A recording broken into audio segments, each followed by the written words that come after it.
local inhabitants due to illegal mining. Further, silicosis screening, which was essential for people living in the mining areas, could not be started in the 4 mining affected districts. Coming to nutrition sector, out of 1969 Anganwadi centers targeted in the 4 districts, Jajpur, Keonjhar, Mayurbhanj and Sundargarh, the construction work was completed in only 620 Anganwadi centers, which is 31.48% as of December 2022. After total 1048 model Anganwadi centers proposed for construction in Keonjhar and Sundargarh districts, only 485 Anganwadi centers, which is 34%, had been allocated to mining affected blocks, with the remaining 923, 66% of the Anganwadi centers having been allocated to non-mining affected blocks. Against the total target of construction of 3900 toilets in 4 districts, only 1488, which is 38.15%, had been completed. Further, DSWOs Keonjhar and Jajpur had not completed the construction of even a single toilet in the Anganwadi centers against the target of 1332 toilets. Similarly, only 795 kitchens had been constructed as against the target of 2239 kitchens. In the education sector, the State Project Director, Odisha School Education Program Authority, had submitted DPRs for elementary and secondary and Odisha Adarsh Vidyalayas with delays ranging from 3 to 37 months. In case of DPRs for High School Transformation Project under 5T, neither had any specific directions been issued in the regard to timelines for submission of DPRs, nor had any timelines been set up for completion of projects. Further, District Project Coordinator Jajpur had submitted November 2020 a detailed project list of 78 elementary and 20 secondary schools for infrastructure development. 31 elementary and secondary schools had, however, not been included in the list, even though these schools had no minimum facilities, toilet, drinking water and electricity. The School and Mass Education Department decided in August 2020 to form a technical committee under chairmanship of the CEO, Odisha Computer Application Center, OCAC, to execute the work of Information and Communication Technology (ICT) labs and smart classes at elementary and secondary schools under OMBARCI funds. OCAC had, however, had not taken any initiative for installation of ICT labs in the schools till the date of audit, December 2022, even after lapse of more than 2 years from the formation of the committee. The agency, Mrs. Unicorps Technologies Limited, had not conducted any site survey, though this had been stipulated in the request for the proposal, due to which 688 smart class equipments in 242 schools had not been installed owing to non-readiness of the sites for installation as of September 2022. So these were the highlights of the OMBARCI report, where details are there. Executive summary is also there, and you can see the details of all the sectors. The second report, and this report was report number 11 of the year 2024. Second report is on, which is report number 12 of the year 2024, performance audit of systems and control in assessment and collection of revenue of minor mineral receipts for the year ended March 2022, Government of Odisha. Now this performance audit report of CAG India, in the same lines was then, it was laid in on 2nd April 2025. Receipts from the mining of minor minerals from a source of non-tax revenue of the state during financial years 2015 to 22, the total revenue for minor minerals was rupees 2,968.75 crore. The regulation of mines and assessment and collection of minor mineral revenues is governed primarily by the Odisha Minor Mineral Concession Rules 2016. The Revenue and Disaster Management Department is responsible for regulation of minor mining sector in the state during that time of audit. The performance audit on systems and controls in assessment and collection of the minor mineral receipts was conducted between August 2021 and September 2022. The audit covered the period 2015 to 22 with a focus on examining issues relating to the grant of mining leases, permits, licenses for extraction of minerals, reporting of mineral dispatch and sales by leaseholders, regulation of mining activities in compliance with the statutory and other provisions, assessment and collection of mining revenues, and effectiveness of internal controls and monitoring mechanisms. So during test check audit of 22 tehsils, out of the existing 520 minor mineral resources, 147 sources, which comprise 28.27%, had been operational, while 373 sources, which is 71.73%, had remained non-operational as of 31st March 2022. Audit notice irregularities in finalization of bidders in the event of early willingness of the first highest bidder, resulting in avoidable revenue loss of rupees 6.21 crore. This is given in para 2.2.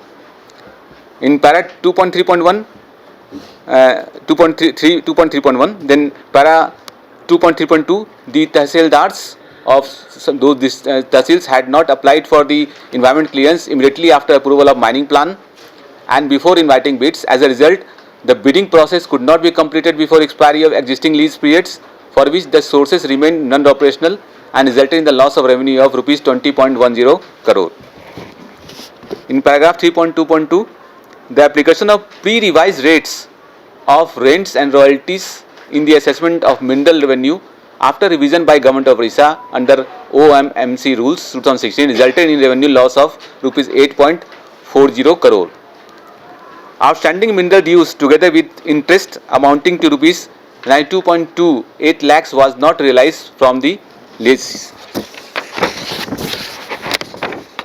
The lessees continued quarrying operation without execution of the lease deed and obtaining the environment clearance, for which the lessees were liable to pay rupees 4.38 crore, being the price of the mineral for the unlawful quarrying. This is given in para 3.3.1. Quarrying operations in district level committee forest land were allowed without prior approval of the central government, and there was none realization of rupees 51.69 crore towards the price of 4.77 lakh cubic meter minor minerals quarried without lawful authority. This is para 3.3.2. Then in para 3.3.5, the quarrying of minerals by lessee in excess of approved mining plan and non-verification of Y forms, which is called transit pass, by the tehsildars resulted in the unlawful production of the stone of 80,721.40 cubic meter, for which the lessees were liable to pay rupees 33.50 crore, being in the price of the mineral. Now, the excess quantity extracted in the Dhankari block stone quarry under Dhamsala Tehsil could not be reassessed, and fresh orders could not be passed despite the High Court orders were there, which resulted in the non-recovery of mineral revenue. Non-adoption of system of taking measurements of sources before commencement of quarrying and after closure of the lease periods resulted in the theft of the 8.50 lakh cubic meter of black stone and loss of mineral revenue of 98.30 crore. This is given in the para 3.3.1.11. Then, incorporation of provisions in the Orissa minor mineral creation rules 2016 for deductions of royalty without other charges from the bills of contractors in the event of non-production of transit pass in support of procurement of minor minerals from authorized sources agencies resulting in leakage of mineral revenue of rupees 864.45 crore. This is given para 3.5. Audit also observed non-adoption of satellite-based monitoring of mining activities through the Odisha Space Application Center, tardy implementation of scheme of prevention of theft of minor minerals and eviction activities, and weak and ineffective inspection and monitoring mechanism for preventing illegal quarrying and theft of minor minerals in the state. So these are the summaries. The details are there in exhibit summary also some, and in conclusions in chapter 5, so you can go through that. We have one more report late of the CAG, which is the state finances report for the year 23-24, and some highlights are there, which I will say. This report on the finance of Government of Orissa assesses the financial performance of the state during 2023-24 and aims to provide state legislature with input based on audit analysis of financial data. The report is structured into 4 chapters, which overview, finance of the state, budgetary management, and quality of accounts and financial reporting practices. Some important highlights are there. The GSDP of the state, GSDP in the financial 23-24 at current prices was rupees 8,53,524 crore at current prices, grew at compounded annual growth of 12.26% from 5,36,502 crore in financial year 2019-20 to 8,53,524 crore in financial year 23-24. There was 12.37% growth in the GSDP over the financial year 22-23. The state recorded revenue surplus of rupees 30,761 crore and fiscal deficit of 14.743 crore during financial year 23-24. The revenue surplus increased from 19,456 crore to 30,760 crore, resting 58.11 increase over financial year 2022-23. While fiscal deficit decreased by 3.13% from 15,219 crore in 2023 to 14,743 crore in financial 2024. The total revenue receipts of the state increased by rupees 29,131 crore from 1,50,460 crore in the year 2022-23 to 1,79,593 crore in 2023-24. Of this, state-owned tax revenue was rupees 54,427 crore, which is 30.31%, while non-tax revenue stood at 53,011 crore, which is 29.52%. The state shares in union taxes and duties amounted to 51,144 crore, 28.47%, and grants in it from Government of India was 21,011 crore, which is 11.70%. Overall, states' own contribution, own tax revenue and non-tax revenue accounted for 59.82% of the total revenue receipts, while the centre's contribution, central tax transfers and grant in aid made up 40.18% of total revenue receipts of the state. Similarly, the total expenditure of the state also increased from the rupees 1,20,673 crore in 2019-20 to 1,94,895 crore in 23-24. Revenue expenditure, which accounts for major share of total expenditure, increased from 99,137 crore in 2019-20 to 1,48,832 crore in 2024, indicating a steady rise in the spending on operational and welfare activities. Capital expenditure, crucial for asset creation and infrastructure development, also witnessed growth, rising from rupees 20,277 crore in 2019-20 to 43,273 crore in 23-24.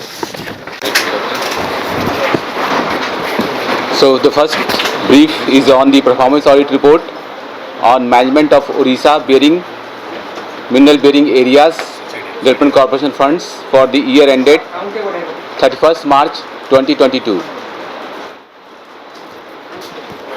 This performance audit report of the Government Controller and Auditor General of India for the year ended 31st March 2022 has been prepared for the submission to the Governor of the State of the Odisha under Article 151 of the Constitution of India and under the CAG's DPC Act 1971. The report has been laid before the legislature of the state on 2nd April 2025. As per the orders of the Honorable Supreme Court of India, 27 January 2014, 50% of the additional net present value (NPV) recovered by the state of Odisha from mining leases for the use of forest land for non-forest purposes would be used by the state through a special purpose vehicle for undertaking specific tribal welfare and area development works, so as to ensure inclusive growth of the mineral bearing areas. Accordingly, the Odisha Mineral Bearing Areas Development Corporation (OMBATC) was created on 2nd December 2014. For the above purpose, Chief Executive Officer Ad hoc Campa released on 10 January 2015 869 crore .442 crore phase 1 to the OMBATC. Further, as per the orders of the Honorable Supreme Court of India on August 2017, any iron ore or manganese ore extracted contrary to the Environmental Impact Assessment (EIA) notifications of 1994 or 2006 would constitute illegal and unlawful mining, and compensation at 100% of the price of the mineral should be recovered from 2000 to 2001 onwards. As on 31st March 2022, 16,833.54 crore were deposited by the mining leases with the OMBATSI fund as compensation money phase 2 for development work in the mining affected areas. The performance audit on management of Orissa mineral bearing areas development corporation fund was conducted with the focus on the planning process for selection of OMBATSI projects in the mining affected areas, the financial management of the OMBATSI projects, the implementation of projects, assessment of the desired outcome, and monitoring mechanism and internal control system. So in the planning part, the Honorable Supreme Court of India in its judgment, which is para 215, directed that on 2nd August 2017 that the SPV of OMBATSI would undertake specific tribal welfare and area development works so as to ensure inclusive growth of the mineral bearing areas while taking up such projects works. A bottom-up planning and participatory approach was to be followed. The project monitoring unit of OMBATSI submitted June 2020 the prospective plan containing the set of proposals for the next 10 years. However, this plan had not been approved by the OMBATSI as of April 2023 for implementation, which is there in para 2.2.1. You can see the details. The Central Powered Committee in its report dated 17 January 2018 recommended collection of compensation amounts from mining leaseholders who had violated the FCE Act and or the EC environment clearance. However, the Steel and Mines Department had not taken any effective steps to recover the amount of rupees 3,966.34 crore with interest due as compensation from the defaulting mining leases, although 6 years had been elapsed as of January 2023. This is given in paragraph 2.3.3. As per para 215 of the judgment of August 2017 of the Honorable Supreme Court, the Board of Directors was responsible for receiving grants, funds at their custody, as also for approving the annual budget estimates and sanctioning the expenditure within the limits of the budget. However, the budgets has not been prepared by the OMBATSI up to financial year 2019-20, due to which huge unspent balances had accumulated at the end of each year. The OMBATSI had not reviewed the money that remained unspent with PIS, project implementing agencies, due to which the actual unspent money parked with them as well as the interest earned and refunded could not be ascertained by audit. No such review report was forwarded to Planning and Convergence Department every year, although this was stipulated in the relevant guidelines of the Finance Department. Then we are coming to some sectors of the various themes. We have audited 5 sectors. So first is drinking water supply sector. There actually we see no feasibility study has been done by the department for 27 small pipe water supply projects covering 49 villages before submitting project proposals. As a result, after incurring expenditure of rupees 1.73 crore, the works had been stopped midway due to non-available of resources, which had led to the loss of OMBATSI funds. Further, it was noticed that no projects had been approved for 12 villages of the Angul districts and 15 villages of the Koraput districts. Thus, 27 mining affected villages of 2 districts had been deprived of clean drinking water, though piped water supply projects through water pipelines projects. In phase 1, 34 small projects had been covered, 50 villages which were also part of 8 mega pipe water supply projects undertaken under phase 2 of the compensation fund. Audit conducted joint physical verification with the representative of superintending engineer, rural water supply and sanitation of 86 households of 5 villages, and noticed that 2 functional household tap connections had been provided to each household. Means that one for small project and another from mega pipe water supply. Thus, there was overlapping of villages under small PWS projects out of ad hoc Kampa fund and mega PWS projects out of compensation fund in Quencher, which rendered expenditure of rupees 12.45 crore avoidable, as these funds could have been gainfully utilized for other mining affected villages. In the Bhuvan block under the Dhenkal district, the selection of site, preparation of DPR and survey by the contractor for intake well prior to the submission of the bid had not been done in the consultation with the villagers, stakeholders and representatives of the PRI, due to which the site was changed thrice and completion of the project was delayed by 18 months with an additional cost of rupees 6.16 crore. Similarly, frequent changes of location of the intake well at Hatadi under RWSS Anandpur resulted in avoidable extra expenditure of rupees 4.99 crore and delayed provision of the clear drinking water to 200 villages.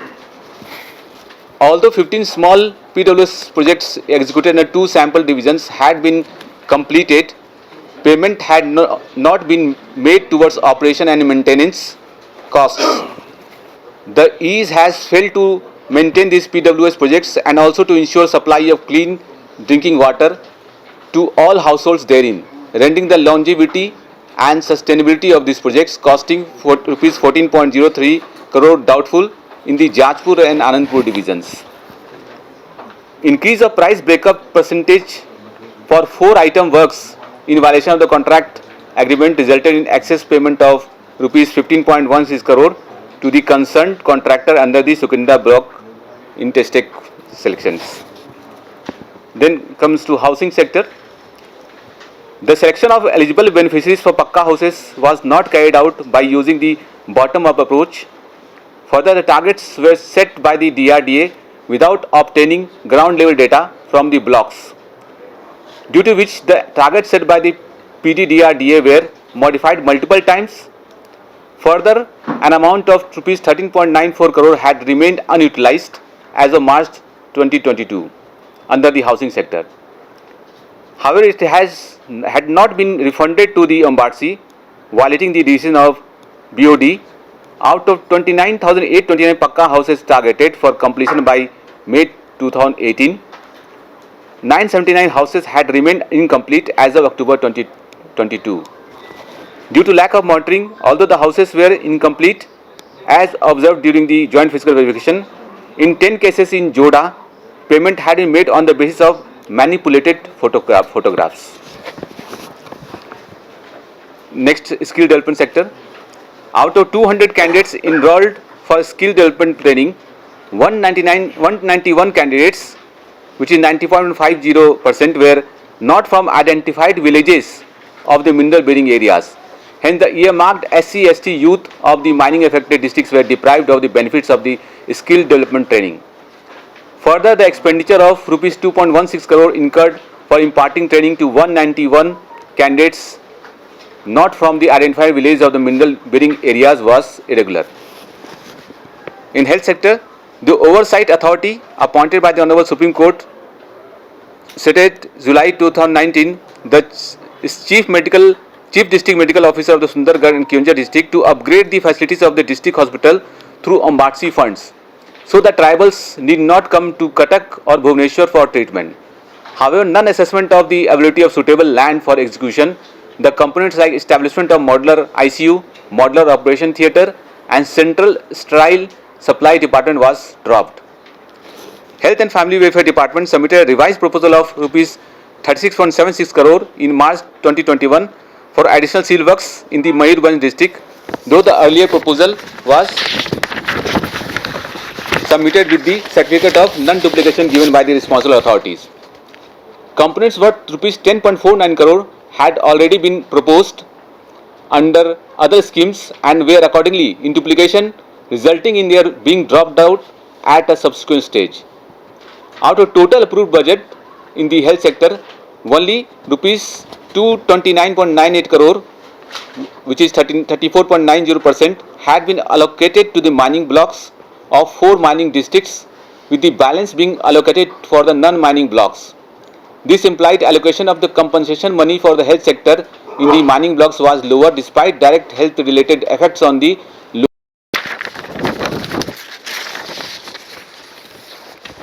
committee expenditure on interest payments, salaries and pensions was 36% of the revenue expenditure during financial year 2024. There has been decrease in subsidy as percentage of the revenue expenditure from 3.39% in financial year 1920 to 2.77% in financial year 23-24.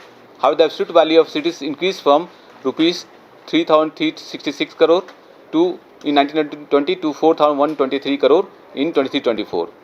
And some misclassifications was also there, so that is also there. You can see debt profile is also there, which total outstanding liabilities as on March 31st 2024 was 1,20,837 crore, which was 14.39% of the GSDP. The liability of state increased by 21,137 crore from 1,700 crore in financial 2023 to this figure. Overall liabilities of the state also was 1,22,837 crore, comprised of internal debt of 50,985 crore, which is 41.51%, Government of India loans of 11,536 crore, which is 9.4%, and public account liabilities, which is of 6,296 crore, which is 49.09%. The total budget of the state during 23-24 was 2,67,553 crore, out of which expenditure of 2,07,697.39 crore was made, resulting in savings of 59,856.09 crore. The Department of Planning and Convergence 31.08% and Disaster Management, which is 32.0%, were amongst the department where utilization of funds was less than 50%.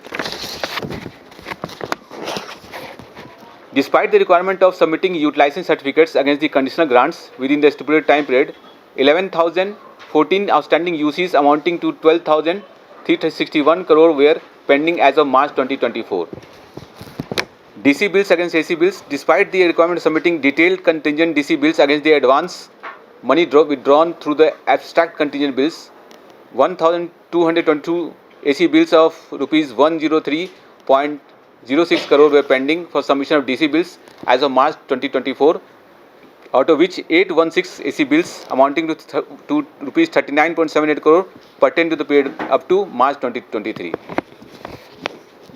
PD accounts, there were 397 PD accounts with a closing unspent balance of rupees 11,526.18 crore as of 31st March 2024. There was an increase of 60.60% in unspent balances of PD accounts over the previous year against the requirement of the reconciliation between treasury and personal deposit accounts with respective administration. There was no reconciliation in the 91 cases as of 31st March 2024. So these are the some basic highlights were there. Details are there in these reports. You can go through those.